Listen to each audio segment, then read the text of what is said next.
Hi குட்டீஸ் and friends, எல்லாரும் எப்படி இருக்கீங்க? இது வரைக்கும் நம்ம சேனல் கிறிஸ் 2021 லீவ் டுவே சப்ஸ்கிரைப் பண்ணாமல் பார்த்துக்கிட்டு இருந்தீங்க அப்படின்னா ப்ளீஸ் சப்ஸ்கிரைப் பட்டனை ப்ரெஸ் பண்ணிக்கோங்க. கூடவே பக்கத்தில் இருக்கிற பெல் ஐக்கானையும் கிளிக் பண்ணிக்கோங்க. மாறுபட்ட எண்ணங்கள் தாங்க நம்மளோட வெற்றிக்கான முதல் ஆரம்பம் அப்படின்ட்டு சொல்லலாம். ஸோ கண்டிப்பாக ஃபஸ்ட்டு ஒரு நம்மளுடைய எண்ணங்களை சேஞ்ச் பண்ணோம் அப்படின்னா உடனே நமக்கு வெற்றி கிடைச்சிரும் அப்படிங்கிற தாட் கண்டிப்பாக கிடையாது.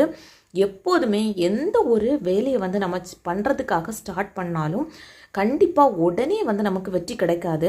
எந்த ஒரு வெற்றியாளர்களை நாம் எடுத்துக்கிட்டாலும் அவங்களுக்கு 1 or 2 டேஸில் அந்த அச்சீவ்மெண்ட்டை அவங்க எடுத்ததாக சாத்தியமே கிடையாது. கண்டிப்பாக அது ஒரு லாங் ப்ராசஸாக தான் இருக்கும்.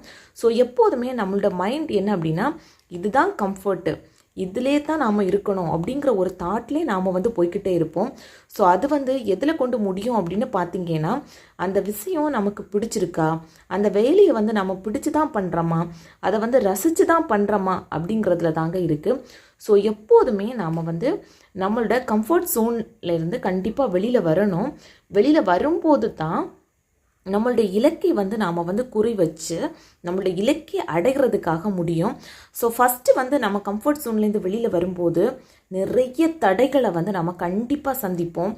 ஃபஸ்ட்டு மெயினாக அதில் வர்றது என்ன அப்படின்னு பார்த்தீங்கன்னா பயம். அந்த பயம் நம்மளை உயிரோட கொன்றது மாதிரியான ஒரு ஃபீலில் இருக்குங்க.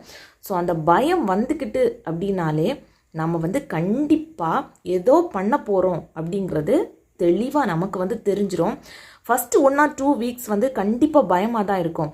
ஸோ பயம் வந்துட்டுனாலே உங்களுக்கு நீங்கள் தெரிஞ்சுக்க வேண்டிய விஷயம் என்ன அப்படின்னு பார்த்தீங்கன்னா ஏதோ நான் பண்ண போகிறேன் அப்படிங்கிறதுல ஒரு கான்ஃபிடெண்ட்டாக இருங்க. கண்டிப்பாக நீங்களே அதை உணர்வீங்க, ஏதோ நான் பண்ண போகிறேன் அப்படின்ட்டுன்னு. ஸோ கண்டிப்பாக இந்த மாதிரி நீங்கள் ஃபீல் பண்ணியிருந்தீங்க அப்படின்னா கமெண்டில் சொல்லுங்கள். ஸோ கண்டிப்பாக கம்ஃபர்ட் ஜோன்லேருந்து வெளியில் வாருங்க, லட்சியத்தை அடையுங்க.